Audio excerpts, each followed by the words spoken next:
수년 동안 정성껏 돌본 과일나무가 막상 기대만큼의 열매를 주지 않을 때 사람은 단순히 수확이 적었다는 아쉬움만 느끼지 않습니다.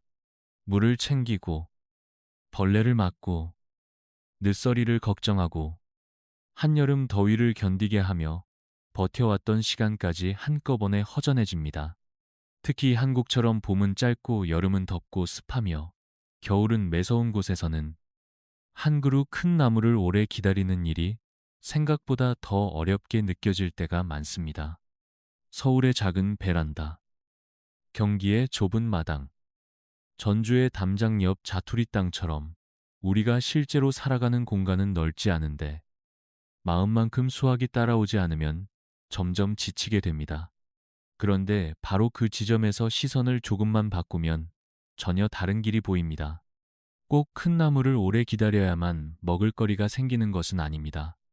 작은 화분 하나, 좁은 화단 한 줄, 햇빛이 드는 난간 옆 공간만 있어도 훨씬 빠르고 훨씬 꾸준하게 손에 잡히는 수확을 안겨주는 작물들이 있습니다. 이 식물들은 거창한 약속을 하지 않습니다. 대신 현실적인 보답을 해줍니다. 너무 오래 기다리게 하지 않고 넓은 땅을 요구하지도 않으며 우리의 일상 속에서 실제로 먹고 쓸 수 있는 결과를 천천히 그러나 분명하게 보여줍니다. 오늘은 바로 그런 20가지 식물을 함께 살펴보려 합니다. 한국의 기후와 생활 공간에 맞게 베란다에서도 작은 마당에서도 담장 옆에서도 충분히 시도해 볼 수 있는 식물들입니다.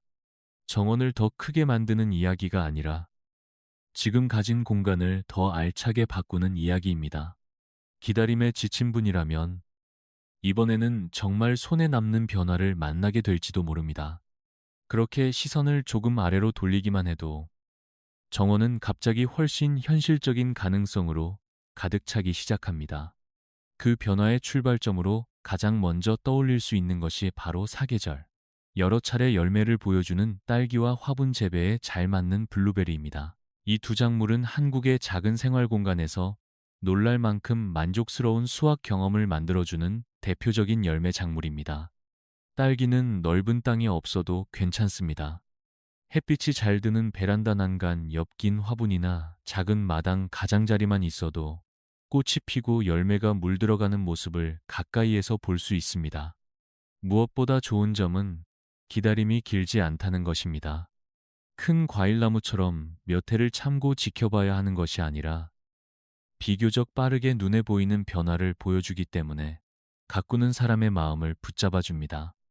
일산 외곽에 사는 김영수 72세 어르신도 처음에는 열매를 집에서 키운다는 말을 대단한 일처럼 여겼지만 남양 베란다에 딸기 화분 몇 개를 놓고 나서는 생각이 달라졌다고 했습니다. 아침에 나가 익은 열매를 하나씩 따는 기쁨이 생각보다 훨씬 컸기 때문입니다. 블루베리는 또 다른 매력을 지닙니다. 비교적 단정한 수영을 유지하면서도 화분에서 안정적으로 자라기 쉽고 잘 맞는 흙 환경만 마련해주면 해마다 조금씩 더 믿음직한 결실을 보여줍니다. 과하게 화려하지 않으면서도 계절의 흐름을 차분히 알려주고 수확하는 열매는 그대로 먹어도 좋고 요거트나 간단한 아침 식사에 곁들이기에도 잘 어울립니다.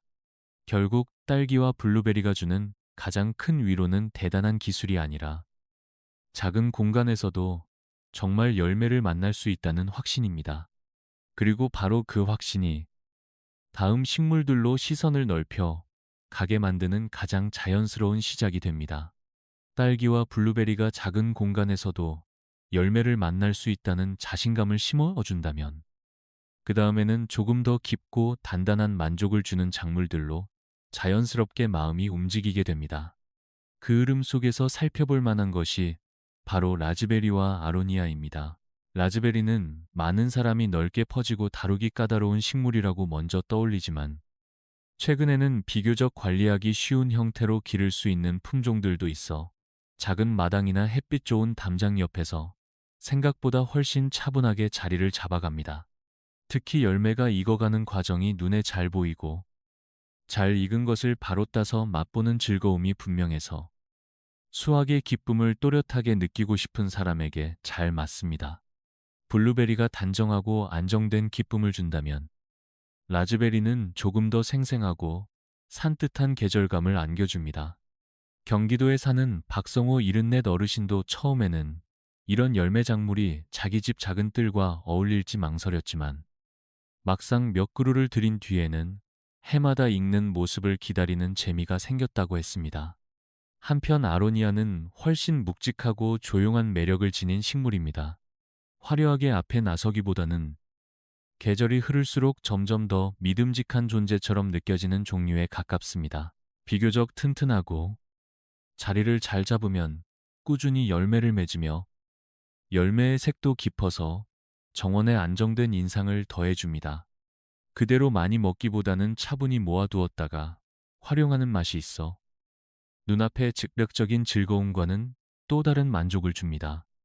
이렇게 라즈베리와 아로니아까지 살펴보고 나면 작은 정원이 단지 몇 번의 수확으로 끝나는 공간이 아니라는 사실이 조금씩 분명해집니다. 그리고 바로 그 지점에서 사람의 생각은 다시 한번 넓어집니다. 이제는 땅의 넓이만 볼 것이 아니라 눈앞에 남아있는 세로의 공간까지 함께 살펴보게 되는 것입니다. 작은 정원을 더 넓게 쓰는 사람들은 어느 순간부터 땅의 면적보다 먼저 벽과 난간과 지지대를 바라보게 됩니다. 바로 그때부터 정원은 완전히 다른 표정을 가지게 되고 그 변화를 가장 분명하게 보여주는 작물이 강낭콩과 완두입니다. 같은 좁은 공간이라도 바닥만 쓰면 금세 가득 차버리지만 위로 올라갈 길을 열어주면 식물은 예상보다 훨씬 많은 것을 돌려줍니다. 강낭콩은 특히 그런 장점이 뚜렷합니다. 햇빛이 잘 드는 담장 옆이나 간단한 지지대를 세운 마당 한쪽에 심어두면 식물은 스스로 위를 향해 오르며 자라나고 사람이 차지하던 땅의 한계를 가볍게 넘어섭니다. 수확도 한 번으로 끝나지 않고 때를 맞춰 계속 이어져 작은 공간이 생각보다 오래 부엌을 도울 수 있다는 사실을 실감하게 합니다. 충청도에 사는 박성호 74 어르신은 집 옆 좁은 공간이 늘 애매하게 비어 있었는데 어느 해 간단한 줄과 지지대를 세워 강낭콩을 올린 뒤로 그 자리가 가장 실속 있는 자리가 되었다고 했습니다. 눈높이 가까이에 매달린 꼬투리를 하나씩 따는 일은 허리를 자주 굽히지 않아도 되어 편했고 무엇보다 좁은 땅에서도 이렇게 계속 수확할 수 있다는 점이 마음을 바꾸어 놓았습니다. 완두 역시 비슷한 방식으로 작은 공간의 가능성을 넓혀줍니다. 다만 완두는 서늘한 계절에 특히 힘을 잘 내기 때문에 봄이나 가을에 선선한 기운을 살려 키우면 훨씬 자연스럽고 편안하게 자랍니다. 부드럽게 올라가는 줄기를 따라 맺히는 꼬투리는 보기에도 정갈하고 제때 따서 바로 맛보면 시중에서 사온 것과는 다른 산뜻한 단맛이 살아있습니다. 이렇게 강낭콩과 완두를 바라보고 있으면 작은 정원을 풍성하게 만드는 힘은 결국 더 큰 땅이 아니라 공간을 다시 보는 눈에서 나온다는 사실을 깨닫게 됩니다. 그리고 그런 생각은 자연스럽게 다음 단계로 이어집니다. 이제 남는 세로 공간에 어떤 열매를 더 올려두면 좋을지 사람은 조금 더 기대하는 마음으로 살피게 됩니다. 그 기대가 가장 선명한 보답으로 돌아오는 순간은 덩굴이 아니라 열매 자체가 눈에 보이기 시작할 때입니다. 그런 의미에서 작은 정원의 세로 공간을 가장 만족스럽게 채워주는 작물은 단연 방울토마토와 오이입니다. 이 두 작물은 한국의 여름과 놀랄 만큼 잘 어울리고 베란다와 작은 마당에서도 키우는 재미가 분명해서 많은 사람이 한번 시작하면 쉽게 놓지 못합니다. 방울토마토는 그냥 두면 옆으로 퍼지며 자라기 쉽지만 줄을 세워 위로 올리고 곁순을 정리해주면 전혀 다른 식물이 됩니다. 바닥 면적은 적게 차지하면서도 위로 길게 자라며 수많은 열매를 달기 때문에 공간이 좁을수록 오히려 그 장점이 더 크게 느껴집니다. 서울 근교에 사는 이정희 70살 어르신도 처음에는 화분 몇 개로 무슨 수확을 기대하겠느냐고 생각했지만 해가 잘 드는 베란다 한쪽에서 방울토마토를 곱게 키워본 뒤로 생각이 완전히 달라졌다고 했습니다. 아침마다 조금씩 붉어지는 열매를 보는 즐거움도 컸고, 익은 것을 바로 따서 식탁에 올릴 수 있다는 점이 무엇보다 뿌듯했습니다. 오이 역시 지면을 기게 두는 것보다 위로 올렸을 때 훨씬 실용적입니다. 열매가 눈에 잘 보여 적당한 때에 바로 수확할 수 있고, 공기가 잘 통해 병해를 줄이는 데에도 도움이 됩니다. 무엇보다 작은 공간에서 오이를 위로 키우면 땅은 좁게 쓰고도 의외로 긴 시간 꾸준히 열매를 만날 수 있습니다. 여름날 햇볕을 받은 오이를 바로 따서 시원하게 먹는 경험은 소박하지만 오래 기억에 남는 기쁨입니다. 이렇게 방울토마토와 오이까지 더해지고 나면 정원은 더 이상 그저 보기 좋은 장소가 아니라 계절마다 실제 먹을거리를 건네는 살아있는 공간으로 바뀌기 시작합니다. 그리고 사람의 관심도 자연스럽게 열매에서 다시 잎으로 옮겨갑니다. 눈에 띄는 수확도 좋지만 자주 뜯어 오래 먹을 수 있는 푸른 채소의 힘 역시 결코 작지 않기 때문입니다. 그래서 작은 정원을 오래 지탱해주는 힘은 화려한 열매만이 아니라 필요할 때마다 조금씩 뜯어 식탁으로 가져갈 수 있는 잎채소에서 더욱 분명하게 드러납니다. 그 역할을 가장 든든하게 해내는 작물이 바로 케일과 근대입니다.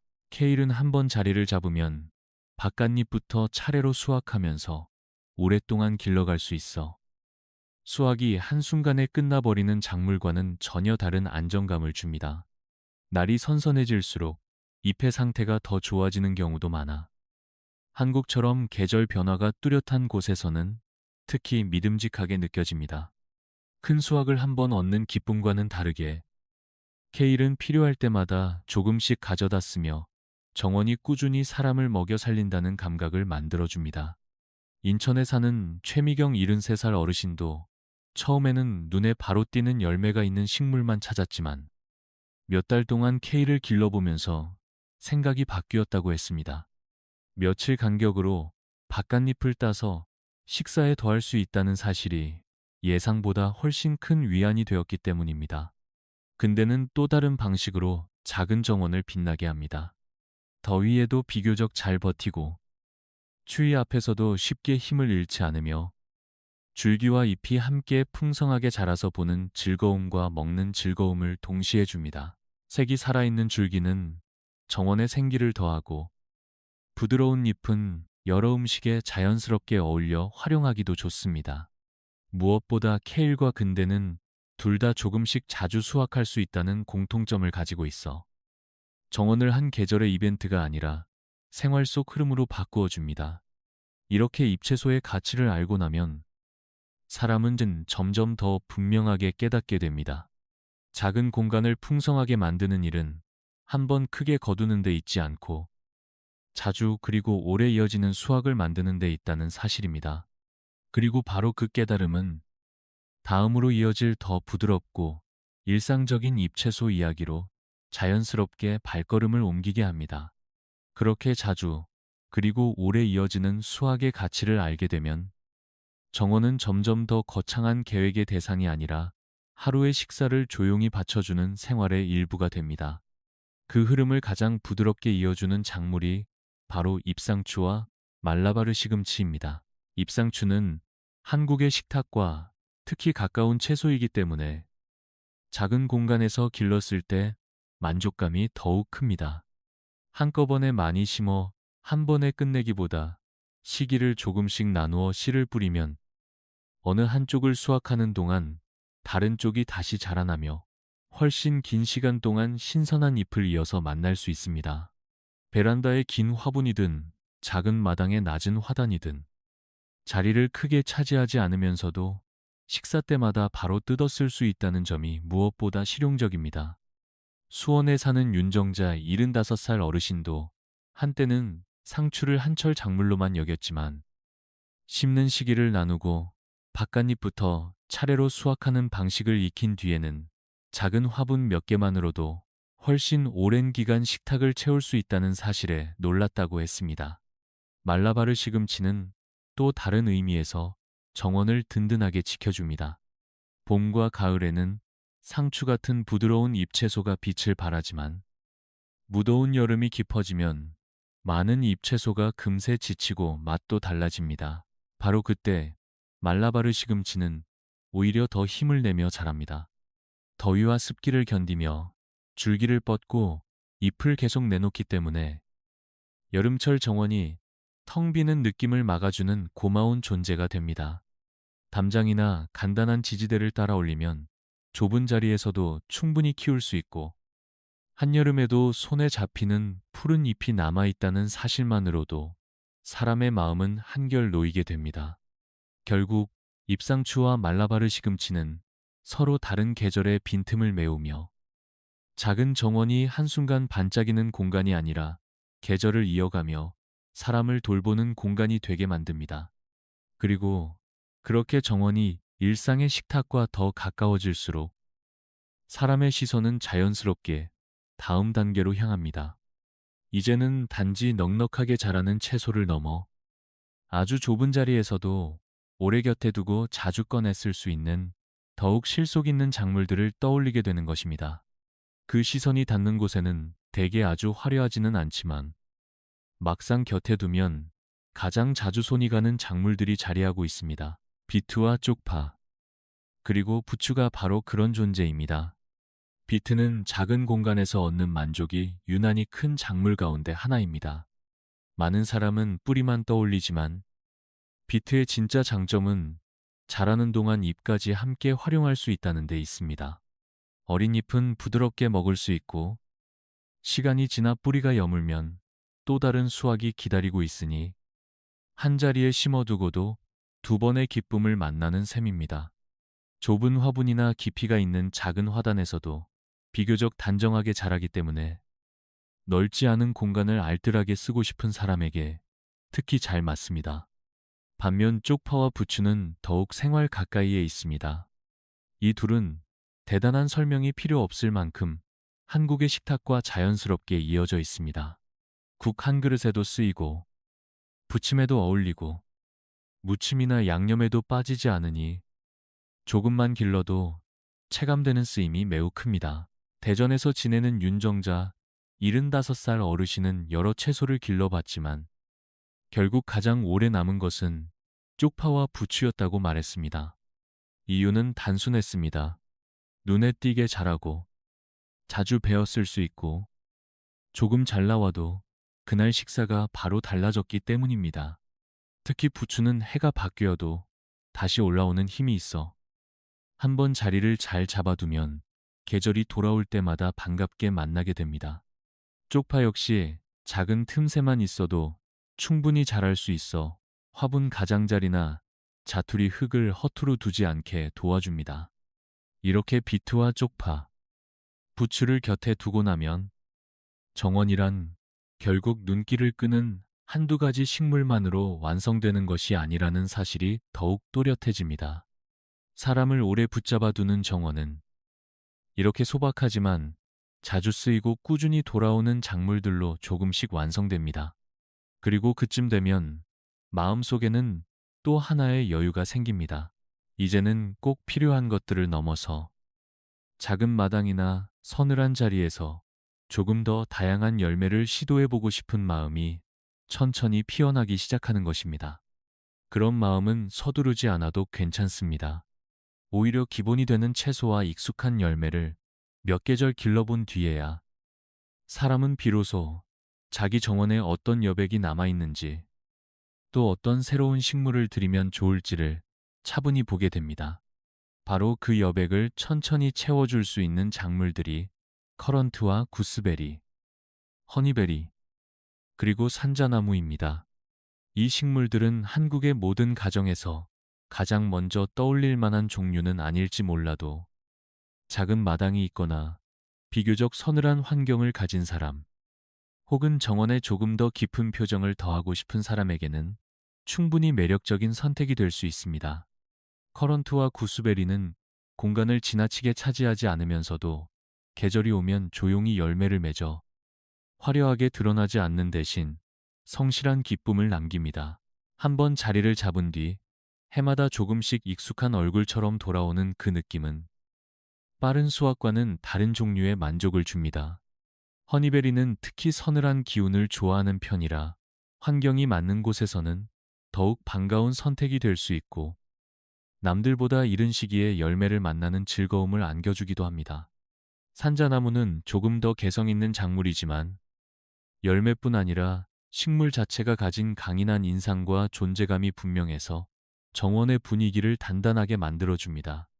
강원 쪽에서 작은 뜰을 가꾸는 한수철 76살 어르신도 처음에는 상추와 쪽파, 토마토처럼 익숙한 것들만으로 충분하다고 생각했지만 해를 거듭하며 정원에 조금 더 긴 호흡의 식물을 드리고 싶어졌다고 했습니다. 그렇게 하나둘 새로운 열매 식물을 더해가는 과정에서 정원은 단지 먹을거리를 얻는 자리를 넘어 계절과 함께 나이 들어가는 공간이 되었다고 했습니다. 결국 이 작물들은 꼭 모두가 당장 심어야 할 대상이라기보다 자기 삶의 속도에 맞는 정원을 만들어가는 과정에서 만날 수 있는 다음 선택지에 가깝습니다. 그리고 그렇게 선택의 폭이 넓어지고 나면 사람은 비로소 어떤 정원이 자신에게 가장 잘 맞는지 조금 더 분명하게 말할 수 있게 됩니다. 그 분명함은 결국 아주 단순한 깨달음으로 돌아옵니다. 정원을 풍성하게 만드는 것은 늘 큰 나무나 넓은 땅이 아니라 지금 내 삶에 맞는 식물을 알아보고 그것을 오래 곁에 두는 일이라는 사실입니다. 오늘 함께 살펴본 20가지 식물은 서로 모습도 다르고 자라는 방식도 다르지만 한 가지 공통점을 가지고 있습니다. 사람을 너무 오래 기다리게 하지 않는다는 점입니다. 어떤 것은 작은 화분에서 금세 열매를 보여주고 어떤 것은 벽과 담장을 타고 올라가며 좁은 공간을 먹을거리로 바꾸어 줍니다. 또 어떤 것은 잎을 조금씩 오래 내어주고 어떤 것은 매일의 부엌에서 가장 자주 손이 가는 재료가 되어줍니다. 그래서 작은 정원의 가치는 한 번에 많은 것을 거두는 데만 있지 않습니다. 계절이 바뀌어도 완전히 손이 비지 않고 오늘 저녁 식탁에 올릴 것을 내 손으로 조금이라도 가져올 수 있다는 데 있습니다. 그 감각은 생각보다 깊고 오래갑니다.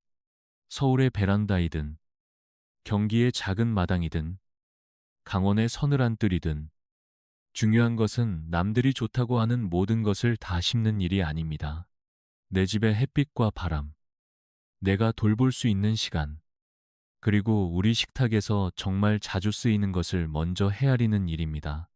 그렇게 한두 가지부터 시작하면 정원은 부담이 아니라 삶을 편안하게 받쳐주는 자리로 바뀌게 됩니다. 그러니 지금 마음속에 남는 식물이 있다면 그것으로 충분합니다. 딸기 한 화분이어도 좋고, 방울토마토 한 줄기여도 좋고, 쪽파 한 줌이어도 좋습니다. 중요한 것은 크지 않은 시작이라도 실제로 심어보는 일입니다. 여러분이라면 이 20가지 가운데 무엇부터 시작하고 싶으신가요? 마음이 가는 식물이 있다면 떠올려 보시고 자기 공간과 가장 잘 맞을 것 같은 한 가지를 먼저 골라보시기 바랍니다. 정원은 거창한 결심보다 그런 작은 선택에서부터 천천히 그러나 분명하게 달라지기 시작합니다.